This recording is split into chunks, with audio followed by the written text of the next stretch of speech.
김관진 석방한 판사 공격 멈춰라. 김관진 전 장관, 임관빈 전 실장을 석방한 신광열 판사 관련 조선일보 어제자 기사 제목입니다. 기사는 신광열 판사 비판 여론에 대해 법대 교수들이 뜻을 모아 성명을 냈다며 430명 법대 교수가 회원으로 있다는 전국 법과대학 교수회의 이호선 회장을 인터뷰하고 있습니다. 이 인터뷰를 통해 이 회장은 법관의 결정에 대한 과도한 비판은 헌법과 법치주의 정신을 무너뜨릴 수 있다는 위기감으로 교수들이 뜻을 모았다고 주장했습니다. 그런데 이 단체 홈페이지에는 그 430명이 누군지가 없고 뜻을 모았다는 교수들 명단도 없고 발표했다는 성명서도 없고 기자회견의 정보도 없습니다. 성명서도 기자회견도 없는데 성명 자체를 기자는 어떻게 한 거죠? 참여 교수들 명단도 없는데 뜻을 모았다는 건 어떻게 확인을 한 겁니까? 누가 언제 어디서 몇 명이 참여했는지 최소한의 정보도 없으면서 전국 법대 교수들이 뜻을 모았다고 기사를 쓰는 이유가 뭔가요? 제가 얘기해 볼까요? 신광열 판사의 석방이 그만큼 말이 안 되니까 그래서 비판 여론을 어떻게든 물타기 해보려고 도둑이 재발이 저린 거 그거 아닙니까? 김원준 생각이었습니다.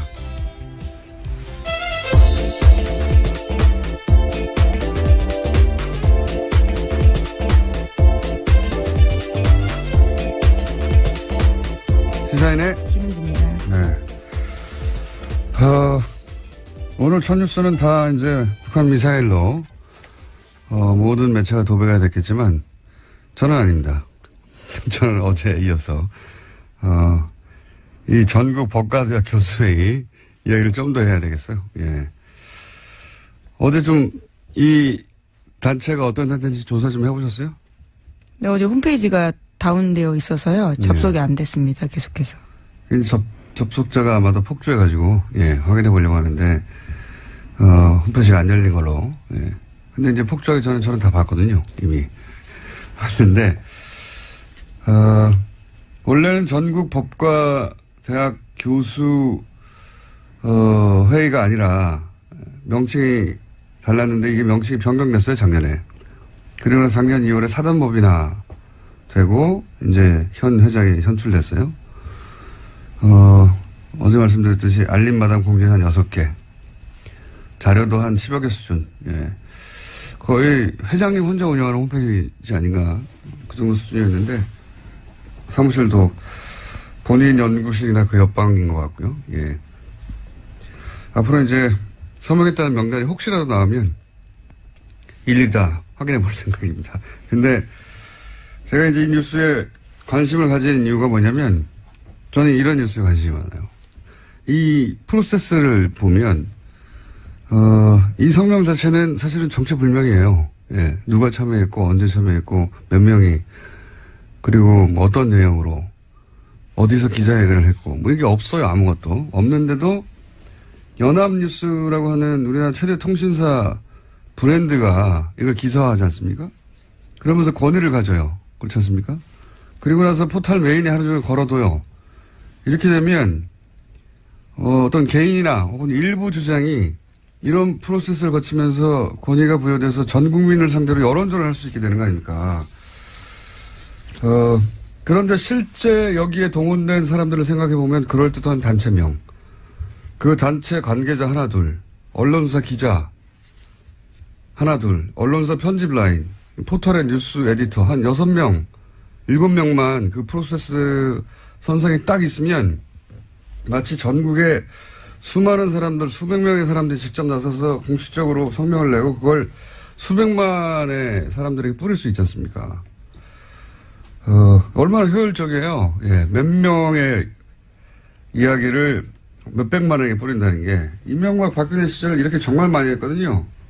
이 전형적인 어떤 그 여론 후도의 프로세스가 돌아가는 걸 또다시 보게 되는 거죠, 지금. 예, 그래서 저는 이 뉴스가 어떻게 실린 건지 도대체, 어떤 과정을 거쳐서 이게 도대체 전국에 400명 이상 법대 교수에 나서서 이렇게, 공식적으로 설명을 낸 것처럼 기사가 됐는지 저는 앞으로 꼭 밝혀야 되겠습니다. 그래서 왜냐하면 이게 한 번이 아니라 이런 일이 너무 많았기 때문에 과거에. 아직도 이런다는 거죠. 저는 이 뉴스에 관심이 많습니다. 자, 앞으로도 계속 관심을 가져야겠다고 해놓고 이제 북한 미사일 얘기해보죠. 네, 안보 관련된 뉴스가 오늘 가장 큰 뉴스 중에 하나인데요. 오늘 새벽 합동참모본부는 북한이 탄도미사일을 발사했다고 밝혔습니다. 오늘 오전 3시 17분 정도 평안남도 평성 일대에서 동해상으로 탄도미사일 한 발을 발사했다라는 건데요. 합참에 따르면 군은 오전 3시 23분에 북한의 탄도미사일 도발에 대응했습니다. 동해상으로 적 도발 원점까지의 거리를 고려해서 지해공 동시 탄착 개념을 적용한 미사일 합동 정밀 타격 훈련을 실시했다라고 합니다. 오랜만이네요. 네, 75일 만입니다. 예. 지난 9월 15일 날 중장기 거리 미사일 쏘았습니다. 제가 여기서 주목하는 거는 시간대가 이제 새벽 3시. 예, 이건 이제 미국 시간대를 타겟하는 거거든요. 그리고 이게 일본을 넘어가지 않았어요. 기술적으로 그건 아무것도 아닌데 북한에는. 일본 별도를 넘어가지 않았다. 두 번째 주목 포인트는. 그리고 거리는 충분히 길다. 그러니까 이게 지난번에 재진입 기술이 가장 어렵다고 얘기했지 않습니까? 제가 보기엔 이제 미국을 상대로 일본을 넘어가지 않는 것은 영내의 긴장은 최소화하면서 우리 기술이 재진입의 기술까지 확보된 것, 뭐 이런 미국의 과시하는 의미다. 예. 왜냐하면 북한이 원하는 건 이제 핵 보유국으로 인정하라는 걸 원하는 거니까요. 예. 그런 목적의 발사인 것 같습니다. 네. 네, 그래서 로이터 통신의 보도에 따르면요. 미 국방부는 북한이 발사한 미사일에 대한 1차 분석 결과를 내놨는데 대륙간 탄도미사일, 그러니까 ICBM으로 평가된다라고 밝혔습니다. 북한 미사일이 약 1000km 날아가서 일본 해상에 낙하했고요. 미국과 동맹국에는 위협을 주지 않는다라고 미 국방부가 밝혔습니다. 그러니까요. 예. 지금 영내 긴장을 최소화하면서 기술력은 보여주고 그리고 시간대를 볼 때 이 미국 보라고, 예, 미국의 반응을 얻어내기 위한, 그 관점에서 이제 미사일을 보시면 되는 거고요. 그 외에 여러 가지 이야기들은 다 대잡이죠. 예, 올해 내내 있었던. 자, 트럼프는 또 강력하게 얘기하겠죠. 네. 네, 트위터를 주목해야 될 것 같은데요. 우선 문재인 대통령은 국가안전보장회의 전체회의를 소집했다라고 했습니다. 긴급하게 지시했는데요. 오늘 2차 보고, 그러니까 3시 24분에 보고를 받자마자 NSC 전체회의 소집을 지시했다라고 합니다. 네, 이것도 뭐 한 10번 정도 본 뉴스입니다. 이때까지. 네, 11번째 미사일 도발이라고 합니다. 네. 문재인 정부 출범 이후에요. 최근 6개월간 똑같은 패턴인데, 예, 그중에 주목할 지점은 제가 말씀드린 시간대, 그다음에 북한 열도를 위로 지나가서 태평양에 떨어진 게 아니다. 예, 이제 짧게 쐈다. 중요한 건 재진입 기술이다. 예. 그래서 이제는 기술을 거의 다 확보했다고 미국에 과시하는 그 관점에서 이제 보시면 되고요. 그 나머지는 뭐 동호 반복입니다. 자, 다음 뉴스는요. 네, 최윤수 전 국정원 2차장이 있습니다. 우병우 전 수석의 절친이라고 알려져 있는 인물인데요. 지난 26일에 검찰 조사를 받았는데 여기서 한 내용들이 일부 보도가 됐습니다. 최윤수 전 국정원 2차장이 추명호 전 국정원 국장의 우병우 전 민정수석 비선복을 알았다라고 인정했다라는 보도인데요. 오늘 아침 경향신문이 보도했습니다.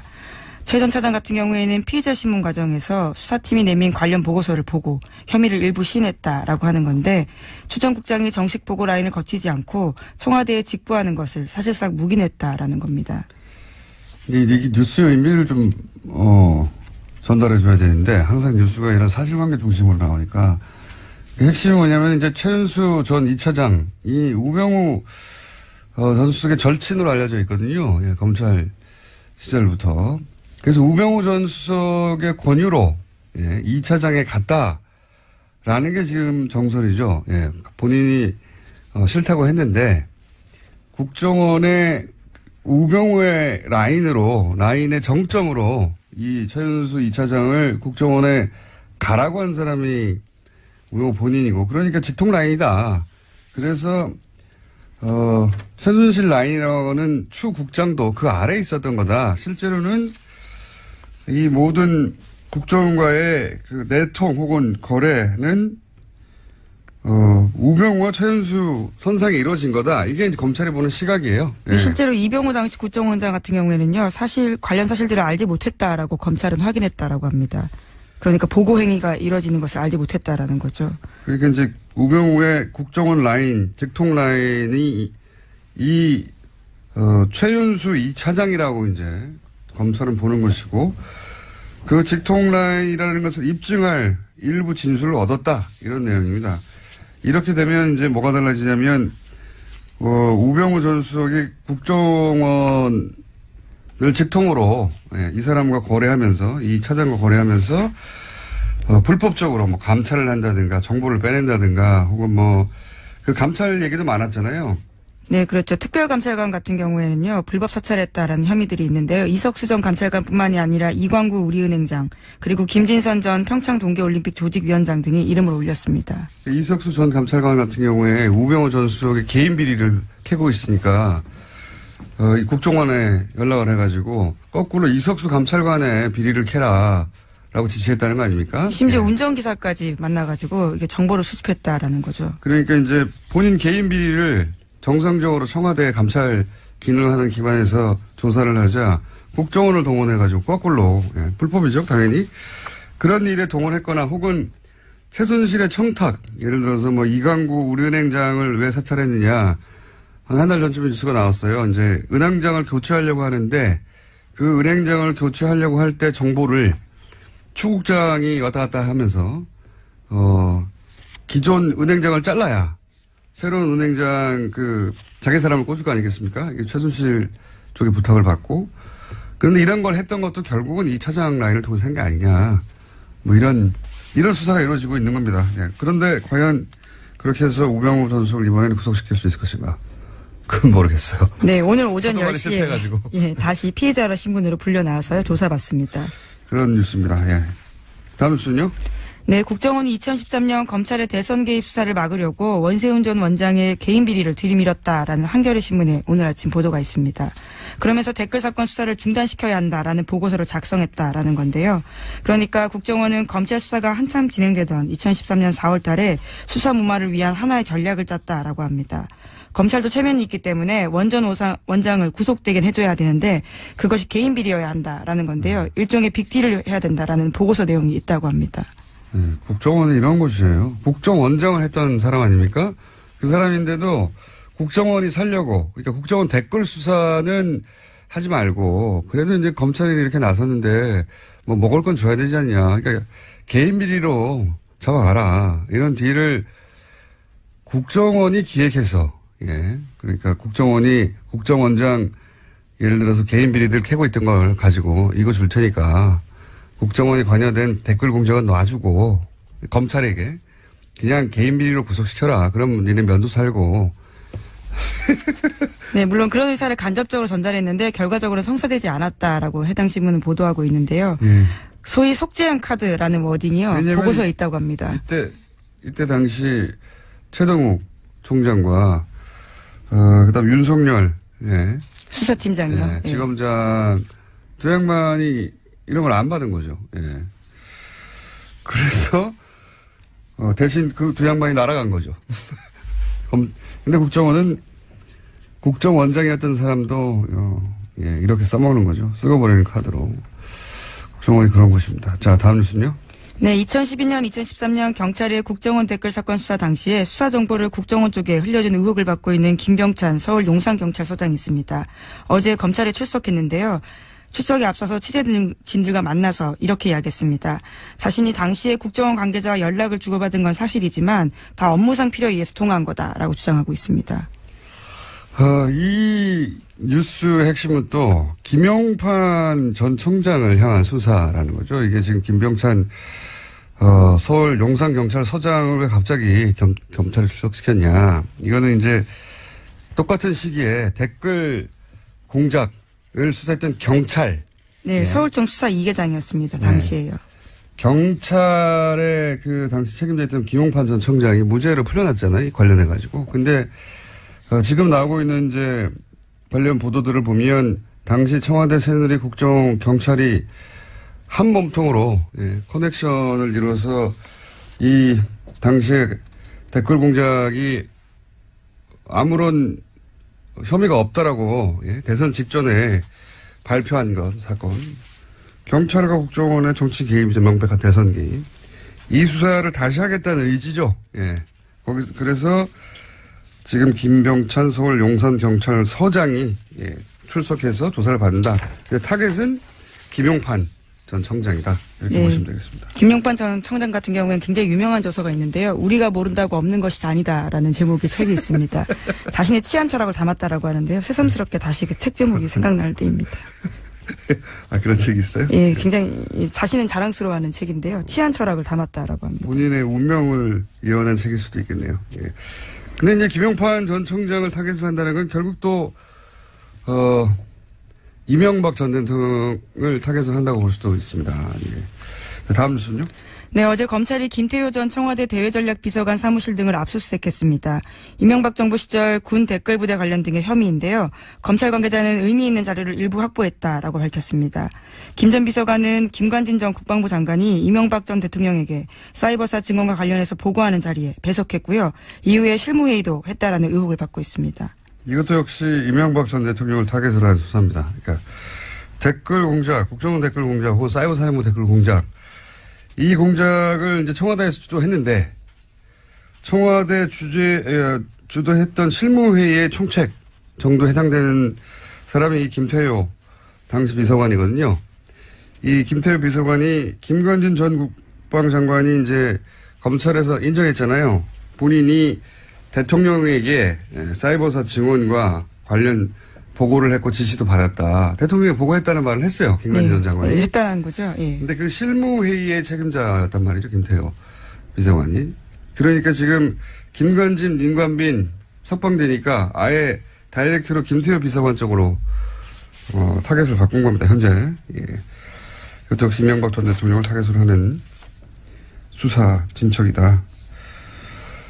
자, 다음 뉴스는요?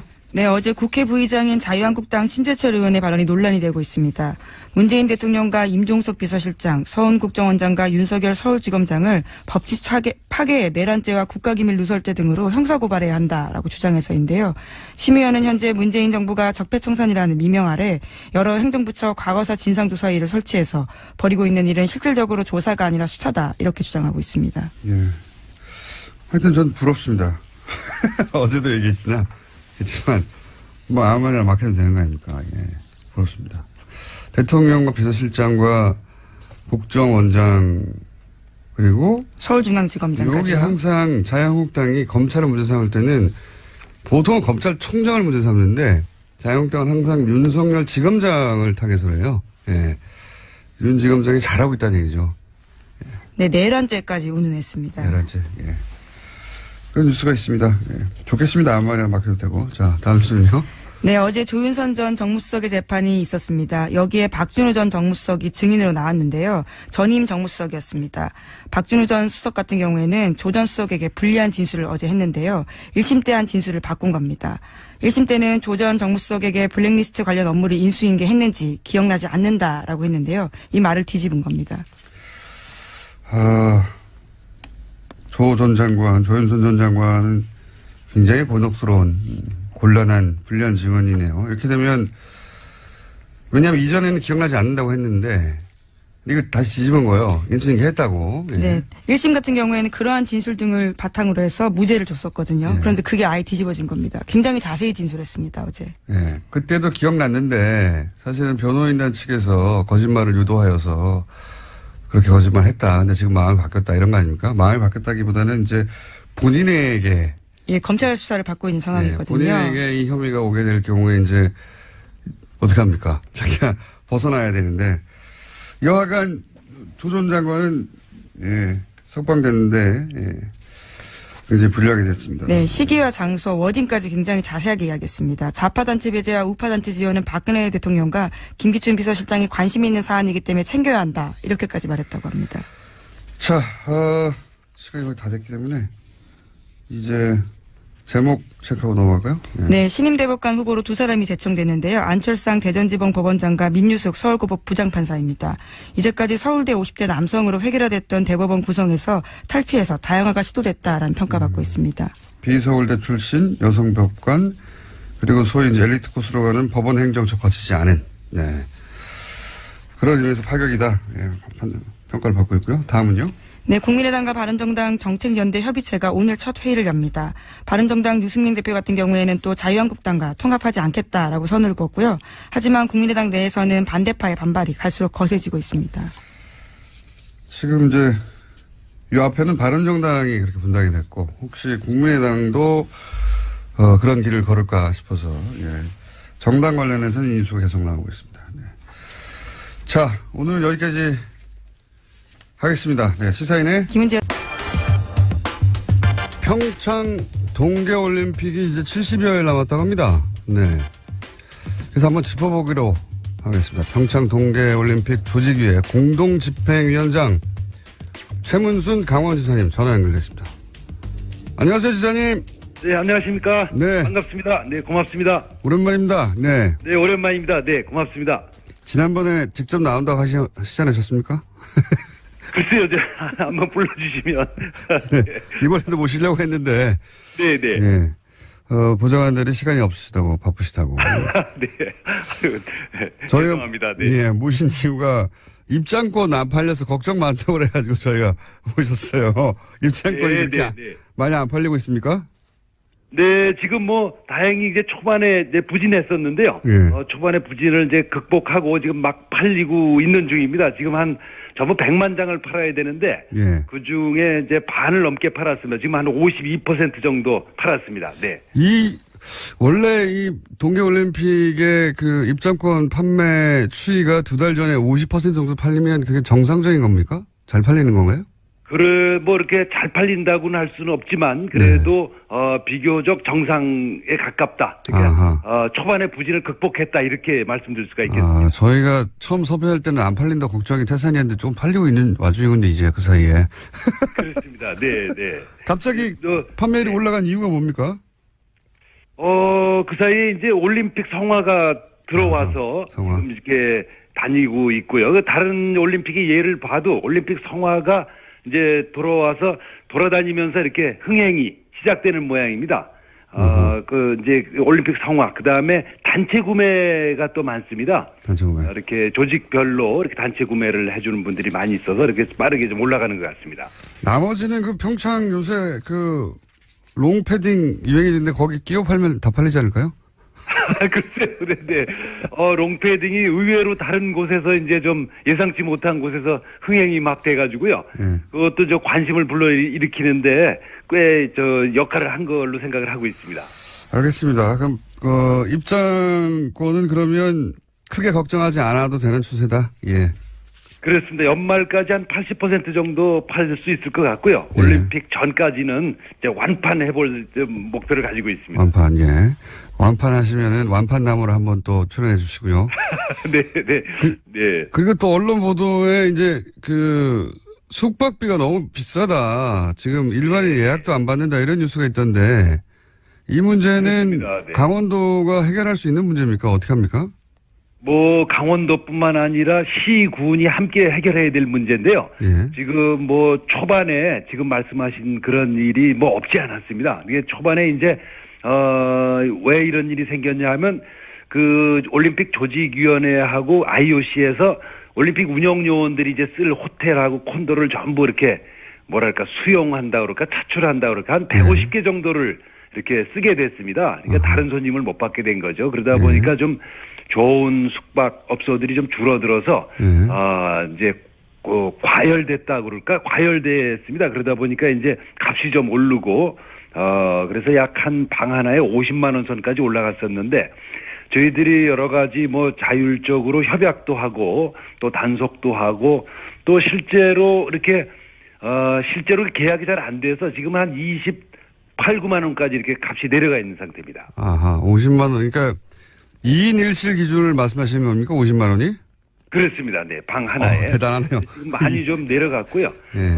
저희들이 이제 앞으로는, 강릉이나 평창 정선에 예약을 하신 분들은 제가 전화번호 1330, 이 콜센터로 전화를 하시면 저희들이 공정 가격으로, 정상 가격으로 예약하실 수 있도록 위치와 가격을 전부 안내하도록 하겠습니다. 1330으로 전화 주시면 고맙겠습니다. 지역번호 없이 그냥 1330으로 하면 됩니까?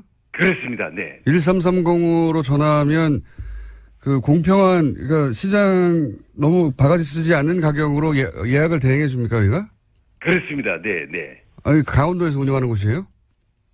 이제 강원도하고 그 관광공사 이렇게 같이 운영하겠습니다. 네. 네. 여기서도 못 구해주면 그럼 대신 어떻게 합니까? 네, 거기서 저희들이 책임지고 구해드릴 거고요. 그 다음에 우선 그 개최 지역뿐만 아니라 예. 원주를 비롯해서 춘천 이게 교통이 좋아졌기 때문에 강원도 전역에서 이제 숙소를 구하셔도 대개 1시간 이내로 전부 강릉 평창에 도착하실 수가 있고요. 또 서울에서도 지금 이제 KTX가 12월 22일 날 개통됩니다. 서울에서 용산에서 강릉까지 한 1시간 반 정도 오시기 때문에 정 숙소를 못 구하시면 서울에서 다니셔도 괜찮습니다. 숙소를 다 해결해 주신다고 하시다가 큰소리 뻥뻥 1330 하시다가 안 되면은 기본적으로 이제 해결이 다 될 수는 있는데요. 예. 그래도 이제 혹시 그 아주 소수의 이렇게 과도한 요금을 받는 분들이 있으실 수가 있어서 네. 이렇게 저희가 공급을 늘리는 정책도 같이 갖고 있습니다. 네. 어쨌든 1330은 경기도하고 그리고 관광공사에서 하는 공식 네네. 번호고 여기서는 공정한 가격으로 숙소를 예약해 준다 이런 말씀이시고요. 그렇습니다. 네. 예. 그렇습니다. 네, 네. 이걸로도 해결이 안 되면 그냥 집에서 왔다 갔다 하면서 보라는 말씀이시고. 네, 네. KTX도 오니까. 네. 그리고 또 보도되기로는 이제 너무 춥다. 개회식 네. 하는 그 장소가 거기 기념 콘서트를 했는데 그 네. 공연 보러 온 청소년들이 너무 추워가지고 병원에 네. 실려갔다는 얘기가 있었어요.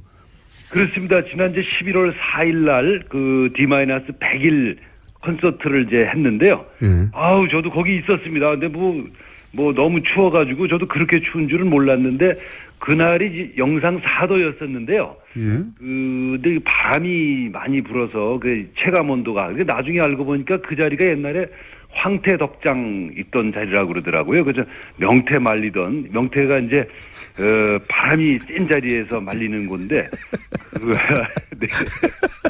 관중들을 명태 말리듯이 말린 거군요. 산바람으로. 네. 근데 어떻게 해요? 이렇게 추면 관객들이나 영상 3도였는데도 그렇게 추웠으면? 그렇습니다. 근데 이제 올림픽이 열리는 2월 9일 날은 뭐 많이 내려가면 한 영하 8도까지 내려갈 수 있다고 그래서 저희들도 뭐 굉장히 걱정을 하고 있습니다. 근데 이게 뭐 추위라는 게 이게 위에가 터져 있는 그런 구조여서 아주 단칼에 뭘 해결할 수 있는 방법이 없어서 여러 가지 방법을 모두 지금 동원해서 연일 회의를 하고 있습니다.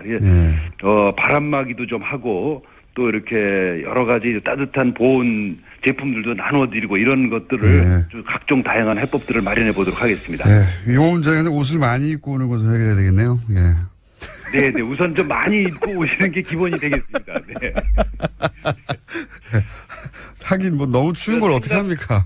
예상보다 엄청 더 춥다 이렇게 좀 생각을 해주셔야 됩니다. 그러니까 저희들도 그 추위에 익숙해 있는 사람인데도 저희들이 예상보다 더 춥게 느끼니까 수도권에 계신 분들은 뭐 이 옷을 아주 몇 겹씩 껴입고 오셔야 된다 이렇게 우선 기본적으로 이렇게 말씀드릴 수 있겠습니다. 네. 지사님. 네네. 그거는 아무나 할 수 있는 말 아닙니까? 추우니까 옷을 많이 네. 특별한 대책이 있으십니까? 옷을 많이 껴입고 해야 된다고. 대책을 뭐 다각도로 준비를 하고 있는데 일반적으로 느끼는 추위보다 이제 훨씬 더 춥다 이렇게 좀 미리 좀 말씀을 드리겠습니다. 네. 알겠습니다. 그 대책은 옷을 많이 입고 오는 것으로 말씀해 주셨고 그리고 연결한 김에 네네. 이건 평창 얘기는 아닌데 평창 얘기는 이제 충분히는 아니어도 앞으로 저희가 개회식 다가가면 좀 더 연결하겠는데요. 연결했는데 MBC 최연소 사장을 지내셨던 분 아니겠습니까? 네. 네. 지사님께서는 최연소 사장을 하셨는데 네네. 최근 이제 사장 선출 과정이 있으니까 굉장히 관심 있게 보실 텐데요. 네네. MBC 사장을 하려면 직접 해보신 분으로 어떤 자질이 굉장히 중요합니까? 우선 뭐 제가 할 때 하고 또 좀 다른 자질이 있어야 된다고 보는데 우선 뭐 정치적 중립성과 독립성을 지키는 게 우선 큰 자질이고요. 근데 지금은 이제 그거를 넘어서서 경영 능력이 굉장히 중요할 것 같습니다. 그 이제 옛날하고는 달리 지상파 것들이 뭐 방송이 지금 뭐 다 그렇긴 한데 재정 상태, 경영 상태가 굉장히 나쁘기 때문에 경영 능력이 아마 굉장히 중요한 자질 중에 하나로 포함되지 않나 이렇게 생각이 듭니다.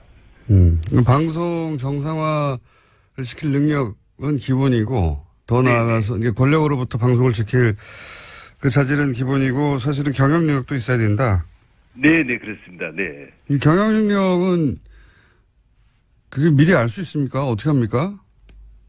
그 경영 능력이라는 것은 이제 방송의 독립성을 지키는 능력하고는 좀 다른데 예를 들어 그렇죠. 방송의 경영의 가장 수입원이 되는 게 이제 드라마가 되겠습니다. 드라마. 예, 광고인데요. 광고를 제일 많이 붙이는 게 이제 드라마죠. 드라마는 그 방송 작가라든지 연기자라든지 PD라든지 또 여러 가지 스텝들을 한 100가지 정도의 한 요인들을 한꺼번에 묶어낼 수 있는 통합 능력 같은 건데요. 그거를 해낼 수 있는 능력이 있어야 된다고 저는 생각을 하고 있습니다. 그러면 드라마국을 경험한 후보자야 좋다 이런 말씀이십니까? 꼭 그런 건 아닙니다. 하지만 그걸 이해해야 한다. 네네. 그런 이제 통합 능력. 이렇게 사람들의 이해관계를 잘 조절해내고 사람들을 이제 묶어내고 이런 능력이 있어야 된다고 생각하고 있습니다. 네. 알겠습니다. 그리고 저희 그 PD가 갑자기 네네. 보통 이렇게 청탁 질문이 안 들어오는데 질문이 하나 중간에 들어왔어요. 네네네. 올림픽 기간 중에 TBS 영어 방송이 있거든요. 예. 그래서 아마 영어 방송. 네. 예. 네. 영어 방송이 현장 방송을 할 계획인가 봐요. 예. 아, 그러시군요. 네. 예. 그러시군요. 네. 그래도 되는 거죠? 아, 물론입니다. 예, 그래 되는 게 아니라 와주셔야죠. 제가 잘 모시도록 하겠습니다. 거기 우리가 이제 그 언론 활동을 옆에서 지원할 수 있도록 이렇게 센터를 만들어 놓고 있습니다. 거기 호텔 하나를 빌려가지고요. 거기가 저희가 모실 수 있도록 사전에 서로 접촉을 했으면 좋겠습니다. 네. 알겠습니다. 네. 지사님 이 영업을 굉장히 잘하시는 것 같아요. 네. 홍보할 영업을. 네, 아유 고맙습니다. 이게 좀 어려운 질문 하나 더 드려볼게요. 네. 편하게. 올림픽 끝나면 이제 이건 뭐 전 세계적으로 이런 문제 많이 대두됐는데 최근에 이제 하계 올림픽도 그랬고 올림픽 끝나면 경기장이 사실상 방치되거나 제대로 운영되지 못해서 막대한 경제적 손실 뭐 이런 이야기 많이 나오지 않습니까? 네. 평창도 그럴 염려 있는 거 아닌가요 혹시? 그럴 염려를 이제 저희가 미리 예상해서 그럴 염려를 뭐 없진 않지만 굉장히 줄여놨습니다. 이제 경기장 비상기 전부 12개인데요. 예. 그 중에서 8개는 이미 이제 해법이 마련돼서 우리 도하고 시군에서 이제 스포츠 시설, 복합 문화 시설로 쓰기로 결정을 했습니다. 지금 남은 게 4개 있습니다. 예. 이제 스키 점프 때 하고 스키 점프 아시죠? 이렇게 스키 선수들 이렇게 날아서 뛰어내리는 거. 그다음에 지사님 그 정도 압니다. 굉장히 많이 아시는데요. 예. 그다음에 썰매장도 아시겠죠? 그 왜 봅슬레이나 뭐 루지 이런 거 타는 그 썰매장. 예. 요런 것들은 그걸 뭐 어떻게 달리 쓸 방법이 없습니다. 그렇죠. 국가대표 선수 외에는. 예. 그래서 그런 것들 이제 이 4개가 있는데 그걸 정부와 우리 도가 역할 분담해서 이제 돈을 좀 내자. 이제 이렇게 지금 진행 중이어서요. 그게 곧 12월 말까지 결론 나게 될 것 같습니다. 그것만 해결되면 이제 이 문제들이 다른 나라하고는 달리 좀 올림픽 들어가기 전에 해결이 다 된 채로 들어갈 수 있을 것 같습니다. 그러니까 이제 스키 점프나 썰매장처럼 전문 선수 아니면 사용하지 않을 시설들을 제외하고는 뭐 지역 주민이나 지자체 뭐 활용 방안이 다 만들어져 있다는 말씀이시네요. 네. 그렇습니다. 네. 전부 끝나 있습니다. 네. 그렇군요. 예. 스키 점프 그리고 뭐 루지 이런 시설은 사실은 우리나라 선수도 부족하고 그렇죠? 네. 예. 뭐 국제 대회가 맨날 있는 것도 아니니까.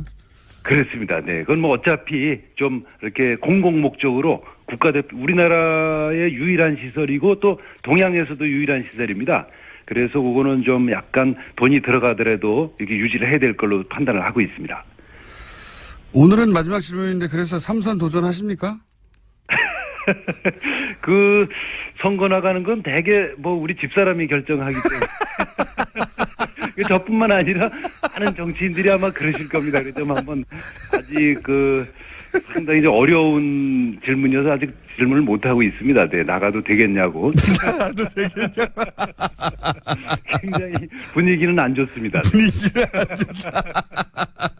분위기를 안 좋다는 것은 이제 사모님이 뭐 2번 했으면 됐지 뭘 또 하려고 그러냐 이런. 그렇습니다. 전반적인 이런 분위기고, 예. 거기 결제를 득해야 저희하고 인터뷰가 가능하겠네요. 그렇습니다.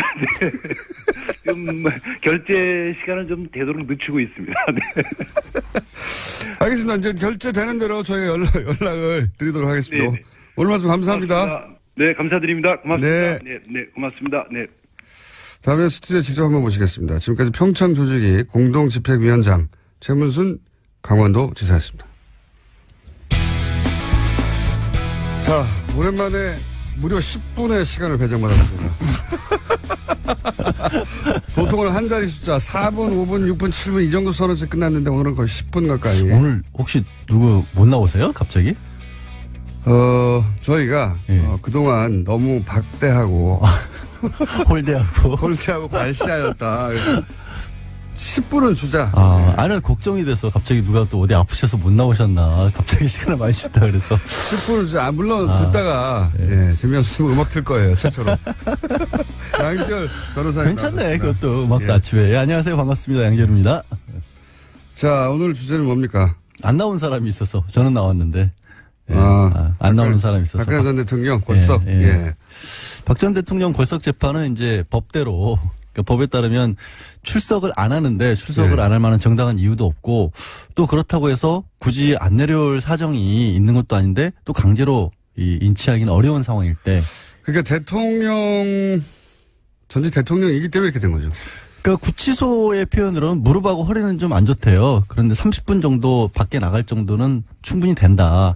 하지만 우리 구치소 입장에서는 전직 대통령인데 강제로 끌고 나갈 수는 없지 않느냐. 구치소뿐만 아니라 법원에서도 강제 구인하려면 할 수 있는데. 구인하면 뭐예요? 나와서 아무 말도 안 하고 있겠다라고 해버리면 또 아무 말도 안 할 것이고. 그러면 의미가 없기 때문에 두 번 구인하는 과정에 사진이나 이런 거 찍히면 또 괜히 복잡해지죠. 법원도 부담스럽고 하니까. 근데 사람들이 이제 그런 생각도 할 것 같아요. 여성이잖아, 여성. 그 점도 저는 작용했다고 봅니다. 여자 경찰도 있어요. 물론 그렇긴 한데 여성이고 전직 대통령을 강제로 구인해서 법정에 앉혀놓는다. 아무 의미 없죠. 네, 모양새도 좋지 않고. 라는 것이 주는 이제 부담.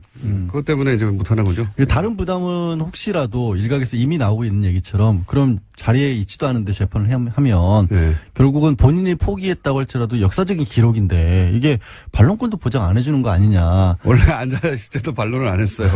입은 안 열었죠. 어쨌든 유영하 변호사라도 얘기를 하지 않았느냐. 근데 이제 법원에서 그런 부분을 의식을 해서 월요일 날 42일 만에 재판이 열렸는데도 불구하고 당장 골석 재판을 한 게 아니라 마지막으로 한 번 더 안 나오면 불이익을 받을 수 없다라는 점을 충분히 전달을 하고 전달을 했다라기보다 전달을 했다는 것을 기록에 남긴 거죠. 법정 기록에. 저는 유영하 변호사보다 이 국선 변호인단이 박근혜 전 대통령에게는 100만 배 낫다고 봅니다. 100만 배. 사실은 102만 배. 그렇게까지 얘기를 하시면 뭐 저도 할 말이 없는 게 비슷한 생각을 하거든요.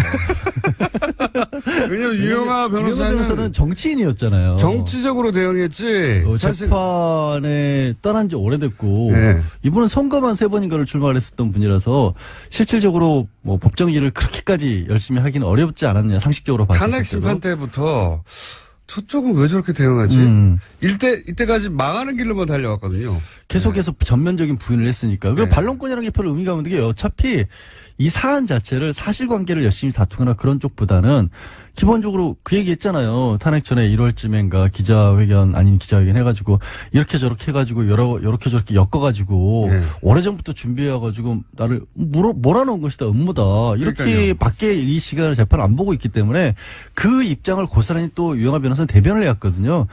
게다가 지금 5명의 국선 변호사를 지금 국선 전담 사무실에서 끌고 왔는데 이분들이 사실 대한민국에서 형사재판 제일 많이 하는 사람들이거든요. 아니, 이분들은 전문가들이 맞아요. 맞아요. 예전에 정말 예전에는 국선 한다 그러면은 뭐 실력이 없다거나 대충 해준다고 했는데 전담 사무실 그런 분위기 전혀 아니거든요. 그리고 이분들은 본인이 원하지는 않았지만 어쨌든 세계의 재판을 맡았기 때문에 그럼요. 자신의 실력을 발휘하기 위해서라도 열심히 하게 돼 있고 법리적으로 치열하게 다투게 돼 있어서 제가 보기에는 유영하 변호사 그리고 박근혜 전 대통령이 소위 이제 이것은 정치적 음모다. 그리고 우리는 아프다. 이거 두 개 말고 한 게 뭐 있습니까? 그것만 해왔는데 그래서 끊임없이 불리해져 가다가 지금은 이제 우리는 정치적 탄압을 이렇게까지 받고 있다.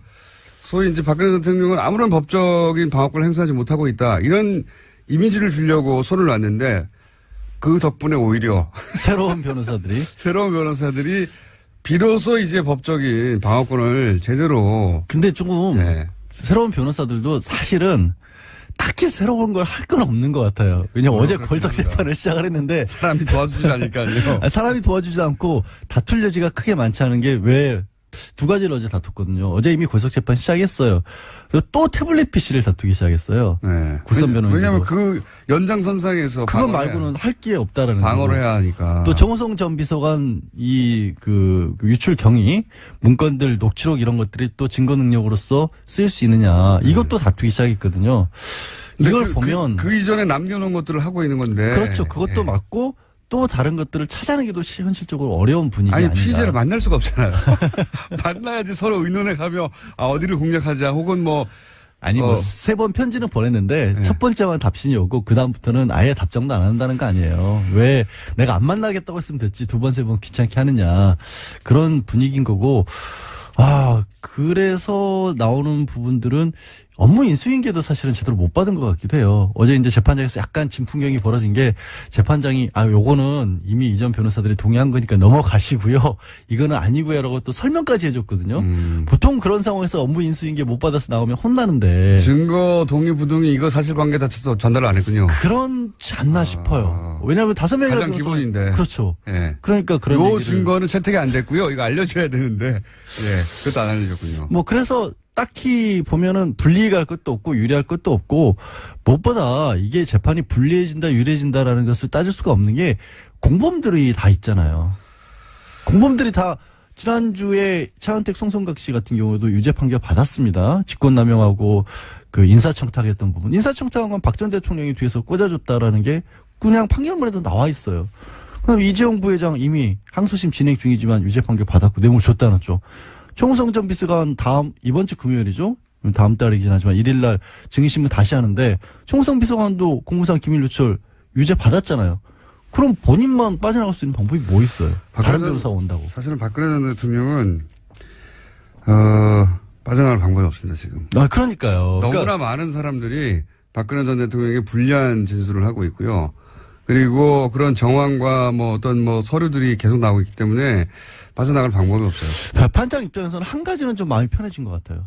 계속 안 나오니까 나중에 판결문에 어찌됐든 지금 상황은 중형이 불가피한 상황인데 어쨌든 전직 대통령에게 중형을 내리려면 조금 마음의 부담은 있는데 안 나왔으니 이건 사법질서에 대한 어떤 방해고 이런 부분은 죄질이 좋지 않다. 이런 거 한 줄 더 쓸 수 있게 생긴 거죠. 그거 말고는 별로 달라진 거 없는 결심 때는 설마 나오겠죠. 결심 때는 설마 나오지 않을까? 그건 어차피 나와서 선고되는 거니까 큰 의미는 없고. 박근혜 전 대통령은 어쨌든 제가 보기엔 계속 안 나옵니다. 문제는 지금 한 달째 사실 유영하 변호사도 안 만나고 있다는 거예요. 그건 이미 얘기됐을 거예요. 처음에. 근데 사람이 한 달째 아무도 안 만나고 일반 면회도 안 하고 말도 안 하고 있다? 그거는 정상적인 상태가 아니잖아요. 구치소 내에서 구치소장이나 그분들하고 얘기를 하는지 안 하는지 심리상담 같은 거 한다고요? 어떻게 아십니까? 그것도 구치소장 만나는 것도 특혜라고 말 많은 바람에 본부에서 굉장히 조심스러울 것 같은데. 어쨌든 제가 보기에는요. 이 전략 자체는 그렇게 철저하게 핍박당하는 게 아니라 본인이 그 길을 선택했는데 핍박당하는 모습으로 재판을 응한다. 왜냐하면 그거 말고는 전략이 없어요. 이게 만약에 변호인이 들어와서 하는 일은 뭐냐면 가장 기본적으로 이건 인정하고 이건 하지 말자를 해야 되는데 그 18개 중에 하나라도 하는 순간 내가 아까 말했던 것처럼 이렇게 저렇게 엮여가지고 누군가의 음모에서 이렇게 당했다는 말을 못 꺼내잖아요. 그러니까 철저하게 부인하는 쪽으로 갈 수밖에 없는 거죠. 끝났나요? 자, 안녕히 가세요. 네, 연결했습니다.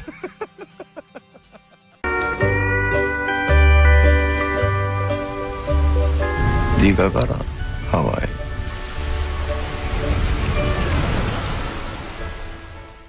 김어준의 뉴스공장.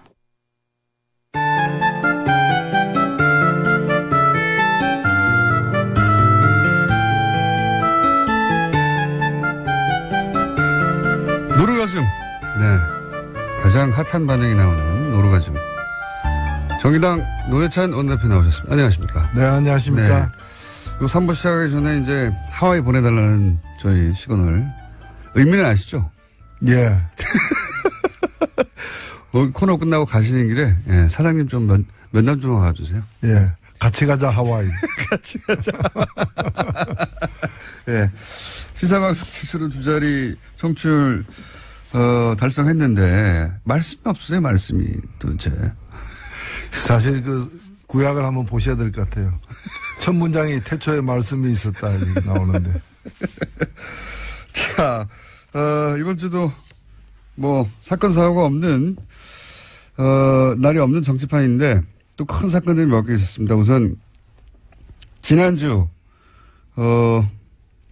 김관진, 임관빈 두 국방부의, 전 실세, 핵심 책임자들 댓글 공작 관련해서 구속이 됐다가 신광열 수석 형사부장 판사에 의해서 구속 적부심 통해 석방됐습니다. 크게 논란이 됐는데 어떻게 보십니까?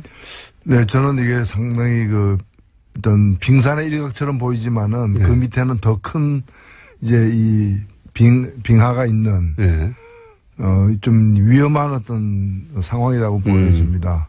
왜냐하면은 지금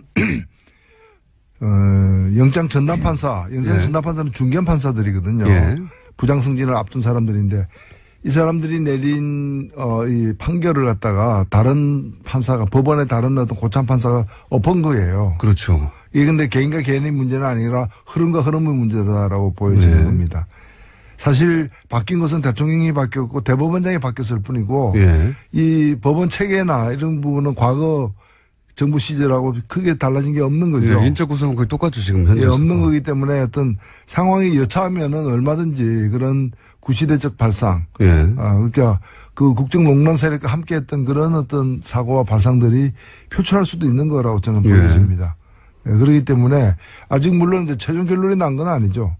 이건 이제 구속 여부를 다투는 문제일 뿐인데 구속 적부심이 이렇게 인용되는 다른 특별한 어떤 사정의 변경, 증인이 이제 증거가 새로 제출되었다거나 또는 다른 어떤 혐의 사실이 드러났다거나 하는 것도 아닌 상황에서 보통은 이제 합의가 안 된 채 구속됐는데 나중에 합의가 돼서 그러면 이제 구속시킬 이유가 없다 이렇게 풀려나는 거거든요. 그렇죠. 사정이 변했을 때, 변경됐을 때. 근데 그 그래서 사실 구속영장 적부심에서 인용되는 그 확률이 통계적으로 한 16% 정도밖에 안 돼요.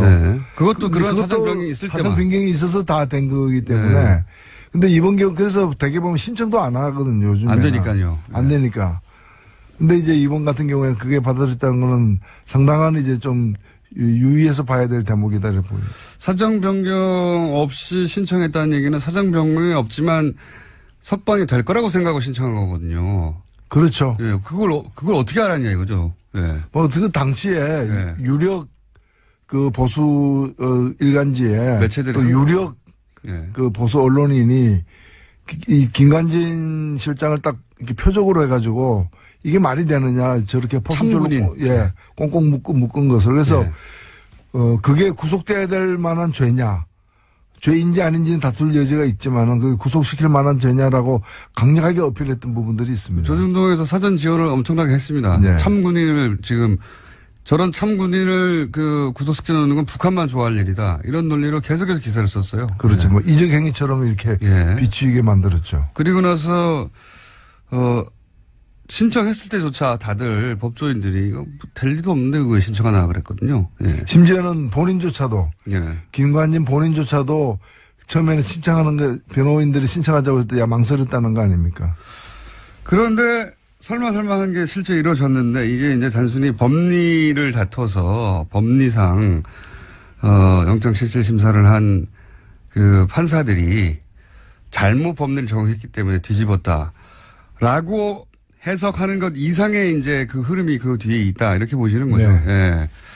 그렇게들 다들 보는데 이게 이제 김관진 전 국방장관이 사실은 검찰에서 본인이 이명박 전 대통령에게 보고하고 지시받았다 이런 얘기 했거든요. 그러면 이제 그 다음은 구속된 다음에는 그거 조사를 더 해서 결국은 이명박 전 대통령을 타겟으로 하는 그 수습만 남은 단계에서 풀려난 거죠. 그렇죠. 결국에는 어찌 보면 이거는 예고편인 것이고 이제 이명박 전 대통령을 어떻게 다루느냐, 다룰 것인가 법원이 이 문제와 또 직결되어 있습니다. 구체제의 반격이 시작됐다. 그 서막 같은 그런 사건이 아니겠는가. 대표님도 그렇게 보시는 거죠? 그렇죠. 바뀐 것은 대통령밖에 없다라는 걸 명심해야 될 것 같아요. 그걸 다시 한번 확인시켜줘서 사람들 좀 긴장시키는 그런 뉴스입니다. 그리고 또 이것도 재밌는 뉴스입니다. 심재철 국회 부의장입니다. 국회의장 말고 부의장이나 되는 분이 뭐라고 했냐면 문재인 대통령이나 실장이나 국정원장이나 혹은 윤석열 지검장 보통은 이제 검찰총장을 거론하기 마련인데 윤석열 지검장이라고 특정해가지고 서울지검장을 내란죄로 고발해야 된다고. 원래 자유한국당에서 어떤 워딩을 내놓을 때는 그냥 하는 법이 없고 뭔가 이렇게 흐름 속에서 하는데 이 내란죄로 고발해야 된다가 어떻게 보십니까 이건? 이게 뭐 어처구니 없는 거죠. 이걸 뭐 따지고 논리적으로 반박할 어떤 그런 상황도 아닌 것 같고요. 이게 참 이게 좀 건강이 이제 걱정이 되는 거죠. 특히 이제 정신과 쪽에 뭐 질환이 있는 게 아니라면은 이런 발상이 왜 나오는지 의심스럽고 오히려 저는 그렇게 보여집니다.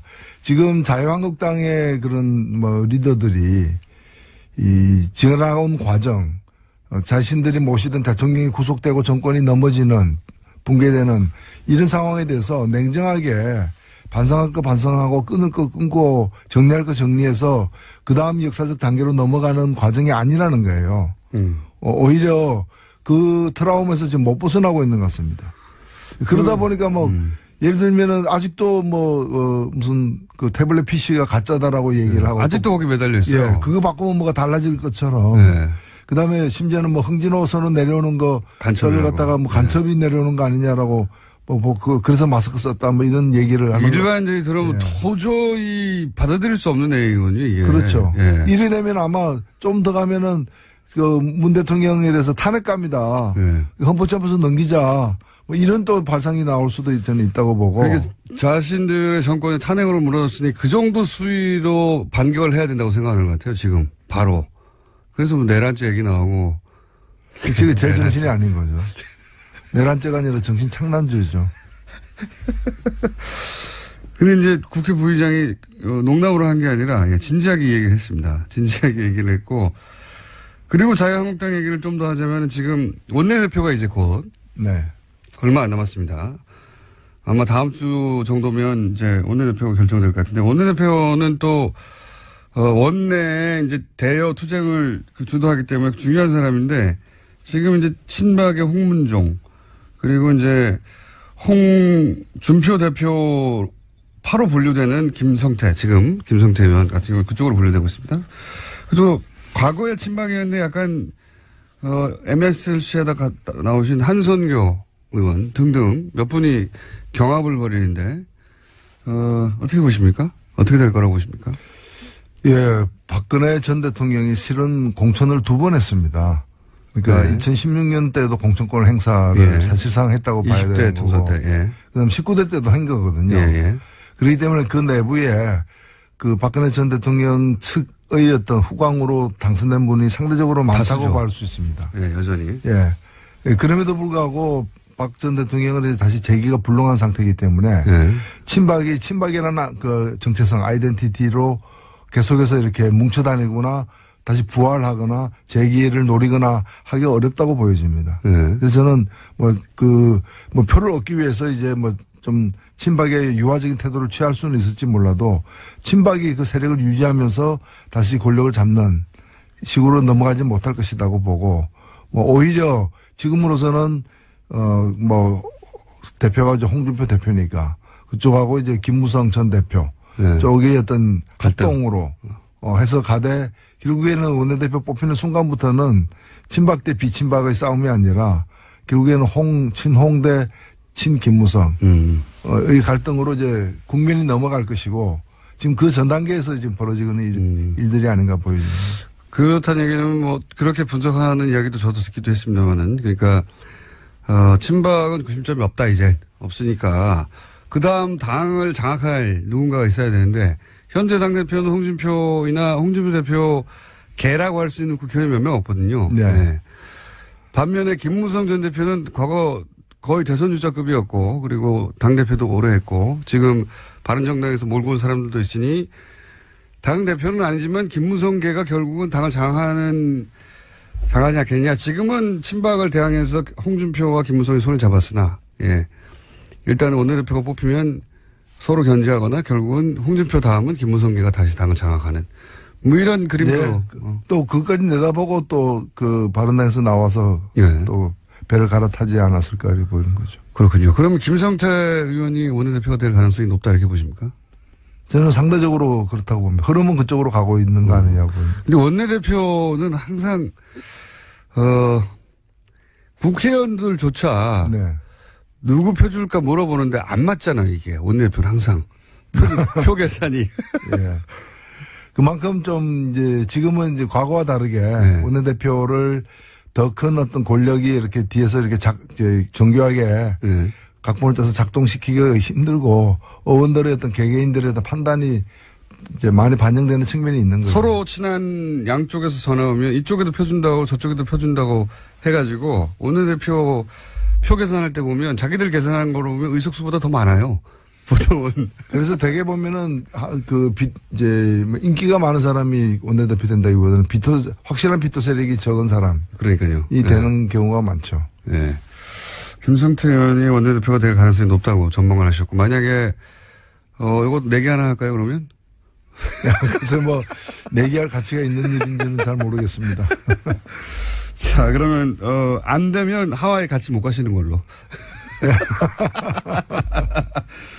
가장 그 말들이 많이 나오고 일주일 내내 매일매일 기사가 쏟아지는 건 결국 국민의당하고 바른정당 얘기입니다. 현재과. 예. 여기는 어떻게 될까요? 글쎄요. 지금 상황에서 크게 달라지지는 않을 것 같아요. 그러니까 지금 이제 정책인데 추진하는 걸로 이제 했는데 이거는 뭐 더 이상 진도를 뽑기는 어려운 게 현재 상태가 아닌가. 통합이 지방선거 전까지는 안 될 거다 이렇게 보십니까? 그렇죠. 통합하게 되면은 더 얻는 것도 있겠지만은 당장에 선거에서 잃는 게 있기 때문에 그렇게 되기는 좀 힘들 거고요. 그러니까 통합이 이루어지려면은 바른당의 일부와 국민의당 일부가 통합하는 것만이 이 통합 가능성이 있는 것이고 어느 한쪽이 통으로 통합에 참여하거나 양쪽 다 참여하는 일은 현재로서는 상당히 힘든 거죠. 국민의당 내부를 이제 놓고 얘기하자면 이제 국민의당에서 안철수 대표 개와 그리고 흔히 이제 호남계라고 불리는 다선 의원 중심의 그 박지원, 천정배 그리고 정동영 이분들을 중심으로 한 그렇게 통합은 안 된다. 이렇게 크게 갈리지 않습니까? 우선 안철수 대표 쪽에서 통합을 주장하는 이유는 뭘까요? 그림이 뭐라고 보십니까? 앞으로 어떻게 이어 가려고 지금. 아무래도 다음 대권용이죠. 다음 대권. 예, 국민의당이 만들어진 것이 지난번 대권. 예. 용이었다면은 2017년 대선을 위한. 예. 용도로다가 이제 그 국민의당이 만들어졌다면은 지금 이제 뭔가 통합정당을 만들려고 하다거나 이제 당 체제를 변경시키려고 하는 것은 다음 대선을 겨냥한 것이 이제 분명한 것이고 그 점과 관련해서 사실은 이해관계가 다른 거죠. 안철수 대표는 중도 보수라고 얘기하지만은 사실은 그 지금 자유한국당에 제대로 된 후보가 없다고 보여지는 것이고 그래서 자유한국당 바깥에서 최대한 그 보수 세력들을 결집시킨다면은 결과적으로는 자유한국당까지도 견인해낼 수 있는. 자유한국당이 지방선거에서 큰 성적을 못 낼 경우에 원심력에 의해서 떨어져 나가는 사람들을 이제 흡수해서 몸집을. 그래서 자유한국당이 그때까지 온전하게 지금 형태로 존재할지는 그 가봐야 알겠지만 하여튼 그 세력들과 연합해서 정권을 창출하겠다라는 그런 이제 발상이고 그런 점에서 국민의당 내에 뭐 예를 들면 호남이라거나 호남 세력이라거나 이런 부분들하고는 이해관계가 일치하지 않을 수 있는 것이죠. 그러니까 이런 거죠. 뭐 재개발해가지고 뉴타운 짓겠다. 라고 하는데 개발업자와 원거주민들의 이해관계가 일치하지 않는 거죠. 원거주민 입장에서는 좀 나아질지 몰라도 사실은 그렇게 되면은 뭐 영종률 제한이라거나 여러 가지 때문에 큰 평수 나오지도 않고 또 자기 부담금은 또 커지는 네. 자기가 부담할 건 많아지는 네. 그래서 선뜻 꼭 뉴타운 지어야 되느냐 이대로 있는 게 더 낫지 않느냐 다른 개발 방법은 없느냐 이제 그런 걸 갖다가 이제 좀 노리는 거죠. 그 개발업자 쪽에서는 이렇게 하면 우리가 더 많이 번다. 예. 그렇죠. 예. 사실 서울에도 보면은 이런 식으로 추진되다가 결국에는 이해관계가 조율이 안 돼가지고 뉴타운 계획이 이렇게 폐기된 지역들이 많거든요. 많습니다. 네. 예, 실제로. 그러니까 안철수 대표는 확실하게 우클릭, 그러니까 초반 등장했을 때만 하더라도, 상대적으로 진보적인 후보로 평가받고 본인도 그렇게 포지셔닝을 했는데 대선 이후의 포지션은 점점 오른쪽으로 가서 이제는 바른정당 그리고 자유한국당에서 일부 세력을 제외한 보수. 그래서 이제 보수의 적자로, 예. 본인을 포지션에 나가려고 하는 플랜의 첫 출발인 것 같아요. 지금 확실히. 그렇죠. 과거에 그 새정치에 이렇게 공감해서 결집했던 그런 어떤 지지세는 거의 다 이렇게 새로운 판단을 다 하게 된 상황이기 때문에 이제는 뭐 다른 지역에 가서 이제 또 새로운 보수 정치에 깃발을 올리고 있는 중이 아닌가. 보수의 적자가 되려고 하시는 것 같아요. 이제는 보수 적자가 사실 중도 보수라고 하는데 우리나라의 중도 보수는 뭐 유럽 그러니까 이 진보 보수 여야가 아니라 이제 좌우의 개념이 탄생한 유럽 기준으로 보자면 중도 보수는 민주당 정도 되는 거고 정의당이 이제 중도 좌파 네. 이 정도 되는 거지 않습니까? 그렇죠. 예, 유럽 기준으로 보자면 자유한국당은 거의 오른쪽 끝에 있는 거고 사실 자유한국당은 우파라고 보기도 힘들죠. 사실 유럽 기준으로 극우죠. 예. 극우 세력이라고 봐야죠. 유럽 기준으로 보자면 그렇고 그래서 그렇게 이제 좌우의 개념이 탄생한 유럽 기준으로 보자면 맨 오른쪽 끝에 자유한국당이 있고 그다음에 중간에서 오른쪽으로 약간 간 게 민주당이고 그리고 중간에서 약간 왼쪽으로 간 게 정의당 뭐 이 정도 정도 아닙니까? 그러니까 안철수 대표가 말하는 중도 보수라는 것도 사실 우파거든요. 그냥 우파 유럽 기준으로 보면. 예. 그리고 사실 우리나라에도 이제 새로운 보수 예. 어떤 세력들 그런 노선이 필요한 거죠. 뭐 국정농단 세력과 같은 부분을 갖다가 보수라고 보기도 힘든 것이고요. 근데 이제 되게 그 과거에도 보면은 뭐 뉴라이트하고 나온 게 보면 말은 뉴라이트였지만 그 내용은 울트라라이트였던 그런 이제 과거가 있었던 것이고요. 예. 지금 같은 경우에도 보면 이제 유승민 대표 이런 분들이 추구하는 게 이제 그 새로운 보수. 예. 근데 사실 영국도 보면은 우리 대선 직후에 치러졌던 영국 총선이 있었습니다만 영국의 보수당의 주요 공약 중에 하나가 대학교 무상교육이었어요. 그러니까요. 그러니까 예. 보수 세력이라는 게 그렇게 보면은 나름대로 합리적이고 따뜻한 어떤 그런 정책을 추구하는 게 이제 새로운 경향인데 우리 같은 경우에는 그냥 낡은 어떤 뭐 반공 이데올로기라거나 또는 뭐 상대를 갖다 종북으로 모는 그런 어떤 안보관이라거나 이런 걸 가지고서 또 대기업을 갖다 일방적으로 편만 드는 그런 어떤 이 경제정책 노선을 가지고서는 이 보수를 갖다가 새로 정립하기도 힘들지 않겠는가 이렇게 보입니다. 독일의 메르켈도 보수 정당인데 사실은 여기 난민 수용하거든요. 예. 아, 그렇죠. 예. 그러니까 우리나라에서는 정의당이 이제 빨갱이라고 맨날 공격당하는데 정의당 정도의 주장을 유럽의 보수 정당이 합니다. 예. 정의당도 유럽 가면 저 좌파 맞나? 이런 예, 문책을 당할 수 있는. 맞습니다. 예. 너무 물렁물렁한 거 아니야? 보수적인 거 아니야? 이럴 정도의 정책 정도를 주장하는데 불구하고 여기서는 빨갱이 소리를 들은 만큼 오른쪽 확 가있어요 우리가. 예. 여기서 또 보수가 왜 필요하냐 이런 비판을 받을 수가 있고요. 유승민 대표의 그림도 비슷한 거 아닐까요? 유승민 대표도 유승민 대표 입장에서 보자면 안철수 대표 쪽을 끌어들여가지고 몸집을 키운 다음에 본인이 원래 보수에서 적자니까 정통이니까 결국은 안철수 대표를 끌어들여도 본인이 적자가 될 수 있다 이런 생각을 한 거 아닙니까? 이제 결과적으로는 비슷한데 예. 안철수 대표의 스탠스가 비슷한데 사실은 두 사람은 출발이 달랐기 때문에 예. 민주당 쪽에서 출발해가지고 그까지 간 사람하고 예. 그다음에 자유한국당에 있었지만은 자유한국당으로서는 자유한국당은 더 이상 이제 그 유효 기간이 끝난 상품이다. 예. 이제 그래서 자유한국당으로 다시 들어가지 않고 바깥에서 이제 제대로 된 보수를 갖다가 규합해서 세워나가겠다는 예. 그런 사람하고는 같지가 않은 거죠. 출발이 다른 분인데. 그래서 어찌 보면 그 유승민 대표는 좀 뭐 험한 길을 갖다가 가겠다. 이제 그런 걸 이제 고난의 길을 갖다가 이제 감수하겠다라는 것이고 그렇게 해서 보수를 세우겠다는 것이고 지금 안철수 대표 같은 경우에는 뭐 원래 하던 데서 이제 더 이상 농사가 안 되니까 이제 새로운 어떤 이제 그 땅을 찾아다니는 이제 그런 상황이기 때문에 같지가 않다고 저는 봅니다. 농사가 안 되니까. 자, 벌써 시간이 다 됐네요. 이 노루가 좀 몇 마디 안 했는데 빨리 끝나버려요. 이렇게 20분이 빨리 가는지. 지난 시간에 이런 얘기 하다가 끝났지 않습니까? 그 정의당의 지지율을 끌어올릴 방법을 이제 이야기하겠다. 예. 정의당의 지지율을 어떻게 끌어올릴 생각이십니까? 네. 예, 정의당이 사실 요즘에 보면은 뭐 수도권 같은 데서도 그렇고 많은 여론조사에서도 국민의당이나 바른정당을 앞서는 네. 그래서 민주당, 자유한국당 다음에 제3당으로 기록되는 일들이 많은데 저는 여기에 그냥 좀 빠져서는 안 된다고 봅니다. 왜냐하면 이런 현상은 정의당이 뭘 잘해서 만들어진 현상이라기보다는 워낙에 뭐 바른당이나 국민의당 등이 이렇게 헤매다 보니까 생긴 반사이익 같은 거라고 보여지거든요.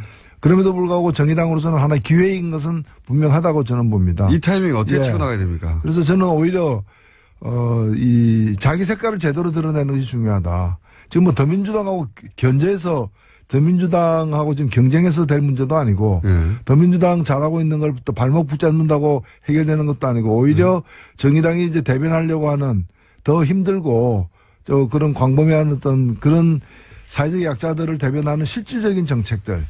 그러니까 다른 데서 뭐 이전 투구를 하고 있을 때 오히려 정의당은 차분하게 당장에 이게 돈이 될 것 같지 않다 하더라도 우리 국민들에게 진심에 이제 호소할 수 있는 그런 어떤 실질적인 어떤 민생정책. 저는 그래서 민생정책 중심으로 가야 된다고 봅니다. 뭐 정의당 같은 작은 당이 뭐 안보 문제와 관련해가지고 큰 어떤 기획을 내놓기도 쉽지 않은 부분이고 하기 때문에 그래서 그런 부분과 관련해가지고 아직은 좀 약하지 않은가. 청년, 여성, 그리고 우리 어떤 뭐 직장인들 이런 분들을 더 좀 대변할 수 있는 실질적인 정책들을 갖다가 내므로서 그것이 집행력을 갖고 있는 어떤 정부 여당의 정책과 좀 차이가 나더라도 서로 보완할 수 있는 그런 방향으로 갈 필요가 있다고 봅니다. 다 옳으신 말씀인데 그런 정책을 낸다고 갑자기 호응을 할까요? 아니 저는 이것은 뭐 빗방울이 바위를 뚫는 식의 어떤 그런 노력으로 그 지속될 때는 평가를 받을 수 있다고 봅니다. 지금 저는 뭐 깜짝 쇼라거나 하나의 이벤트로서 국민의 마음을 확확 사로잡는 그런 시기는 아니라고 보고 그거는 이미 어찌 보면은 촛불광장에서 나온 민심을 갖다가 이게 받아 안으면서 탄생한 정권이 있기 때문에 그 정권 하에서 그렇게 뭐 한두 가지 이벤트로다가 민심을 잡을 수 있는 건 아니지 않느냐 보입니다. 이 정권의 지금 그 지지율 고공인지는 언제까지 갈까요? 글쎄요, 그걸 참 점칠 수는 없겠지만은 저는 생각보다는 꽤 오래 갈 수도 있다 보여집니다. 워낙 못해가지고 야당이. 아니 왜냐하면 이번에 이게 현상적으로 겉으로 보면 정권이 교체된 거지만은 제가 볼 땐 정권이 교체된 게 아니라 시대가 교체된 거거든요. 예, 시대가 교체되기 때문에 구 세력들이 다시 이렇게 좀 회복해가지고 지지세를 규합해서 가기에는 많은 시간이 걸릴 거로 저는 보여집니다. 이 시대에 맞게 본인들의 포맷도 바꿔야 되고 멘탈리티 바꿔야 되는데 그대로 똑같이 하니까요. 바뀌었다는 걸 모르는 것 같아요. 그래서 정의당 같은 경우에는 큰 욕심 부리지 말고 나름대로의 어떤 역할이 저는 있다고 보여지거든요. 그래서 원내 교섭 전체 구성을 갖다가 지금으로서는 상당히 꿈꾸기도 힘든 것으로 보일 수도 있는데 그런 걸 목표로 해가지고 차분하게 남은 어떤 3년을 갖다가 관리해 가야 되지 않느냐 생각합니다. 자, 그러면 3년 동안 그게 이루어질지 3년간 앞으로 이 코너를 계속 해보겠습니다. 자, 오늘 여기까지 하겠습니다. 정의당의 노회찬 원내대표였습니다. 감사합니다. 네, 감사합니다. 자, 시사, 과학, 개그, 다 커버하는 원종우 씨 나오셨습니다. 네, 안녕하세요. 네. 시사, 과학, 개그가 이제 지난 국정농단, 한참일 때 사태가 그 전 세계 최초의 장르로 빵빵 터지는 그 시작이 아마 촛불을 꺼버리겠다. 네. 예, 했을 때 과연 광장에 있는 촛불을 끄는데 얼마의 에너지가 필요한가 이거 계산하다가 나온 거죠. 네. 예. 그때 우연히 물리학회 분들을 만났다가 그런 얘기가 나오는 바람에 그 덕을 좀 봤고요. 예, 물리학자들이 정말 물리학적으로 계산을 했었죠 그때. 네, 앉아서 그런 얘기를 하다가 진지해져가지고 집에 가서 해오시더라고요. 그래서 그 촛불 다 끄는 거 불가능하다. 예, 네. 결론이 그렇게 났었고요. 그리고는 참 많은 것이 바뀌었습니다 지금. 그래서 이게 한번 빵 터지고 나서 계속 그 길로 가다가 할 게 떨어져 다시 과거로 돌아왔어요? 그렇습니다. 근데 제가 지난주에 안 나왔는데 지난주에도 저 잘 들었다는 문자가 왔나요? 왔죠. 예. 네, 잘들 하고 계시군요. 예. 댓글부터 잘 움직이고 있고요. 네. 예. 자, 오늘 주제는 뭡니까? 예, 오늘 얘기는 우리 연말 되면 이제 좀 쓸쓸하잖아요. 마음 둘 것도 없고. 몰라, 저는 그런 거 없습니다. 아, 예. 대부분의 인간들은 그렇습니다. 그래서 우리, 인간들의 마음 둘 곳을, 이제 주기 위해서, 이제, 소소히 새로운 것들이 등장하곤 하는데, 오늘은 인공지능 종교가 등장했다고 해서. 인공지능 종교. 저도 처음에 무슨 얘기인가 하고 봤더니. 인공지능을 믿는 종교? 그렇습니다. 인공지능을 신으로 숭배하는 종교입니다. 그래서 처음엔 이거 농담인가 하고 좀 자세히 봤거든요. 이건 굉장히 미국적인데요. 굉장히 미국적이죠. 네. 미국에서 나온 겁니까? 네, 물론 미국에서 나온 거고요. 네.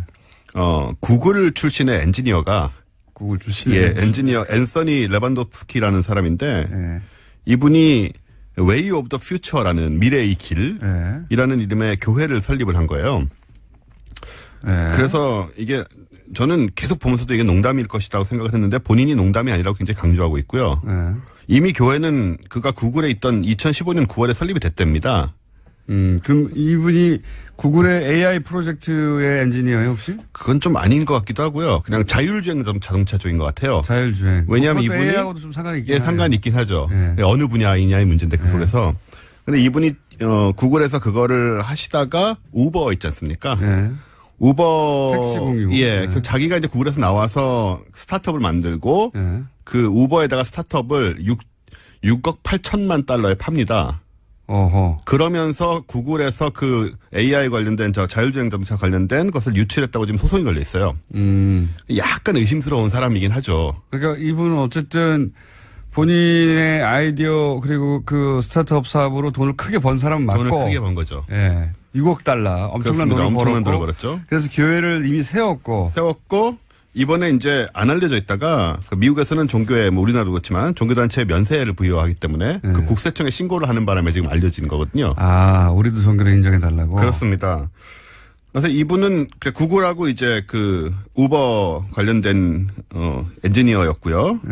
이 Way of the Future의 경우 교리가 뭡니까 교리가? 교리 이전에 나름 복음이 있습니다. 이 복음 이름이 굉장히 훌륭하거든요. The Manual이라고. The Manual? 예, 매뉴얼이 그러니까 일종의 성경이라고 보시면 돼요. 네, 성경책이네요. 예, 이 부분을 보면 굉장히 농담스러운데 이 교리는 뭐냐면 AI가 이제 앞으로 조만간에 지금은 없지만 조만간에 위대한 지성으로 등장을 해서 우리 인간들보다 훨씬 더 지구도 잘 돌보고. 종교, 그러니까 보통은 등장을 한 다음에 종교가 탄생하는데 앞으로 등장할 거를 예비한 종교네요. 그러니까 강림하심을 기다린다 뭐 이런 의미가 아닌가. 종교네, 맞이 종교. 그렇습니다. 근데 이 신이 전지전능해야 되는데 파워 끄면 신이 사라지는 신 아닙니까 이거는? 뭐 그런 건 알아서 해결할 거라고 생각하지 않았을까요? 전기 안 들어오면 신이 지금 응답을 안 하는데 어떡하죠? 그건 뭐 그 정도는 생각을 했을 거라고 저는 기대하고 싶고요. 그래서 이제 신은 이제 스스로 진화하는 것을 선택할 수 있다. 근데 인간이 할 수 있는 건 뭐냐? 말이 되게 멋있어요. 신은 스스로 진화할 것이고 인간은 그 주변에서 어떻게 행동할지는 결정할 수 있다. 라고 해서 우리가 이제 이 신을 숭배함으로써 우리는 어떤 존재가 되기를 원하냐면 이제 신에게서 사랑받는 노인, 그러니까 진한 선배 이런 식으로 자기들은 우리 인간의 위치돼야 된다라고 생각하는 그런 종교예요. 이상하네요. 굉장히 이상하죠. 예, 교리가 AI 옆에서 AI로 인해서 잘 행복하게 사는 존재가 되겠다는 거 아닙니까? 그렇죠. 지배받으면서. 한마디로 말하면. 네. 예. 지배와 보호를 받으면서. 그것을 해야겠다라는 것이고. 이거 사이언톨로지 같은 거 보고서 사이언톨로지에 그 유명인들 연예인들 많이 그 가잖아요. 그렇죠. 그거 보고 자기도 그렇게 되고 싶어서 한 거 아니에요, 이거 혹시? 꽤나 의심스럽고요. 본인이 정말 이걸 믿고 있는 건지 굉장히 또 의심스럽고. 왜냐하면 사실 제가 인공지능 쪽 하는 엔지니어들 만나보면 인공지능 직접 하는 분들일수록 이런 걸 안 믿습니다. 당연하죠. 네, 자기들이 만들고 있는데. 자기들이 짠 코드에 의해서 움직이는 건데. 그러니까요. 그것이 어떻게 신적인 존재라고 생각을 하겠어요. 그래서 아예 바깥쪽에 있는 사람이면 모르지만 이 안에 있는 사람이면 이게 좀 돈을 벌려고 하는 게 아닌가. 저는 사이언톨로지 자체도 사실은 그 36 SF 소설가가 결국 우당탕, 오컬트, 흑마술 이런 거 빠져서 왔다 갔다 하다가 어느 순간 우주인이 그 사이언톨로지라는 게 결국 우리 조상은 우주인이다. 네. 이런 얘기잖아요. 그렇죠. 네? 그런 얘기고 뭐 과학기술로 모든 걸 다 치료할 수 있고 뭐 이런 SF적인 세계관인데 근데 신기하게도 여기에 엄청나게 많은 유명한 할리우드 스타들이 가 있지 않습니까? 그래서 우리 같으면 절대 안 믿을 것 같은데요. 네. 이 사이언톨로지 같은 경우에는 사실 삼류 소설가는 아니고 꽤나 유명했던 SF 작가인데. 그럼 1위라고 하죠, 제가. 네, 론 허버드라고 듄이라는 굉장히 유명한 소설을 쓴 사람인데 이 사람이 처음에 이 사이언톨로지를 만들 때 좀 확인되지 않은 일화들은 뭐냐면 로버트 하인라인이라고 아주 유명한 정말 초인류 SF 작가가 있습니다. 이 사람하고 이제 60년대 이럴 때 얘기죠. 같이 술을 마시다가 내가 돈 벌 방법을 생각을 했는데 아무래도 종교를 만들어야 될 것 같다. 아, 그거 저도 다큐를 본 적이 있습니다. 네, 그런 얘기를 해서 그리고 나중에 부인의 증언에 따르면 이분이 자기가 뭐 어디에 빠진 게 아니고 계속 순수하게 돈을 벌 목적으로 우리 연상되는 분들도 있죠. 이런 얘기를 들으면 정말 순수하게 돈을 향한 열정을 가지고 이걸 만들었다는 얘기가 있고요. 지금 떠오르신 분은 순수하게 돈을 향한 열정으로 대통령이 되신 것이고. 그렇습니다. 이분은 교주가 된 거죠, 이 사람은. 예, 지상의 세계와 영의 세계에서 각각. 교주가 낫죠. 임기가 없잖아요. 그 이분은 사실 AI 종교를 만드는 분도 자신을 종신 사제로 이미 그 설정을 해놨더라고요. 자기 평생 사제다. 죽을 때까지. AI로부터 오는 어떤 영적 계시는 본인을 통해서만 해석 가능하다. 그런 식의 얘기겠죠. 이 사이언톨로지도 마찬가지였거든요. 그 허버드가 외계인으로부터 받았다고 하는 그 계시들이 있어요. 그 계시를 등급이 올라가야지만 볼 수 있는데. 그 등급을 마치 시험 치듯이 등급을 올라가려면 돈을 엄청나게 써야 돼요. 그렇죠. 그러면서 계속 그걸 묶여 있는데 이제 다큐를 제가 본 적이 있는데 그 마지막까지 가서 봤더니 아무 내용도 없더라. 예, 그게 좀 충격적인데요. 이게 등급이 올라가려면은 연 수입의 10%를 11조를 바쳐야 되는 상황인데, 그러니까는 우리 유명한 배우들 같은 경우는 굉장히 많은 돈을 바치고 있겠죠. 그러니까요. 엄청난 돈을 바치고 있는 거죠. 이 하버드가 만든 세계관은 밑에서는 모르다가 매우 높이 올라가면 그것을 비밀이라고 전수를 해주는데 내용이라는 게 이렇습니다. 몇 조년 전에 지구가 138억 년 전에 생겨났다고 하는 현대과학에도 불구하고 몇 조년 전에 아주 멀리에 살고 있는 외계인들이 근데 복잡해요 스토리도 외계인들이 은하계 독재자에 의해서 냉동돼가지고 지구가 감옥 행성이었는데 여기에 버려진 겁니다. 저도 대충 들어봤는데 이런 황당무계한 바보 멍충이 같은 스토리를 가지고 이런 위대하다는 게 아니라 커다란 종교 시스템을 만들어내다니 대단한 장사꾼이다 이렇게 생각했어요. 저는. 그래서 사이언톨로지의 어떤 그 특이한 점이 뭐라면은 오히려 높이 올라간 다음에 이 소리를 듣고 탈퇴한 사람들이 꽤 있다는 거. 제 말이 그 말이에요. 그런 사람들이 그래서 다큐에 나와서 증언하는 거 아닙니까? 끝까지 내가 평생을 바쳐가지고 올라가 봤는데 돈도 많이 쓰고. 그렇죠. 아무 바보 같은 스토리만 있더라. 이게 1960년대, 70년대에 만들어진 스토리다 보니까 또 지금 과학하고 맞지도 않고. 그 SF 작가가 쓴 소설이다 보니까 소설인가 소설. 자기가 생각해낸 가장 이 지구의 기원의 비밀이라며 이거는 맨 끝에 올라야 공개한다면 꽁꽁 묶어놓은 건데 아무것도 아닌 바보 같은 소리 있어요. 그렇죠. 이 사람이 쓴 그 다이아네틱스라는 책이 있는데 그 책에 아주 약간 기반을 하고 있는 그런 스토리를 자기가 만들어서 이게 진실이다라고 퍼뜨렸는데 여러분 잘 아시는 유명한 사람들이 꽤나 많이 이 종교의 신자라는 것이 놀라운 점이죠. 존 트라볼타. 톰 크루즈, 존 트라볼타, 윌 스미스. 윌 스미스는 뭐 본인이 아니라는 주장도 하는데요. 이 사람들 다 아니라고 그랬어요. 그리고 엘비스 프레슬리의 딸인 뭐 리사 마리 프레슬리, 마이클 잭슨의 이제 부인이었죠. 이런 사람도 신자고. 그걸 보면서 이 AI, 이 사람 돈도 많이 벌었잖아요. 네. 이 AI 교, AI 교, 정식 이름이 뭡니까? Way of the Future요. 미래의 길. 종교 이름이 그래요. Way of the Future. 네. 사이언톨로지도 아니고 이름 좀 바꿔야 되겠는데 어쨌든 그쪽에서 그거 벤치마킹한 게 아닌가 싶어요, 저는.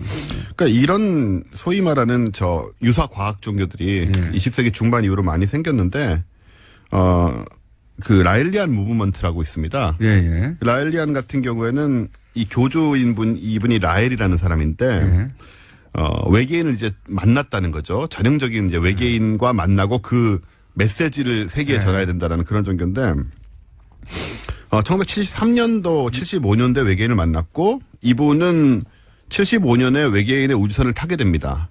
이분은 이제 외계인이 인간 복제를 통해서 지구인을 만들었다고 하죠. 예, 그래서 우주선을 타고 그들의 혹성도 방문하고 이제 여기서 꼭 이제 이런 게 등장하는 게 거기서 모세, 석가, 예수, 무함마드를 다 만났대요. 이분들이 꼭 있어야 되죠, 거기에. 만나서 이 가르침을 듣고 물론 이 모세, 석가, 예수, 무함마드는 전부 이 엘로힘이라는 우리의 창조주인 그 과학이 매우 발전한 외계인들이 우리에게 선지자로 보내준 것이죠. 그러니까는 그 하나님의 자리에다가 쏙 빼고 외계인을 집어넣으면 되는 겁니다. 그 자리에 또 AI를 집어넣는 것이고 그런 식으로 하는 거죠. 그래서 말씀하신 대로 여기 같은 경우에는 인간 복제를 해서 왜냐하면 이 라일리안 무브먼트의 재밌는 점은 영혼을 인정하지 않습니다.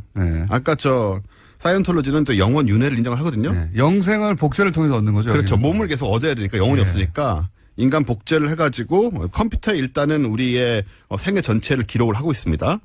그런 다음에 이제 몸을 복제를 해가지고 거기에 다운로드 해가지고 영원히 살 수 있다는 주장을 하고 있고 여기에 따르면 이미 이제 이 교단에 가입하는 사람들은 DNA를 추출해서 이제 주어요. DNA 추출 굉장히 간단하지 않습니까? 그냥 뭐 입 안 정도 이렇게 닦든가 뭐 하면 되니까 추출해가지고 주고 그것이 이제 컴퓨터에 업로드 된다고 주장합니다.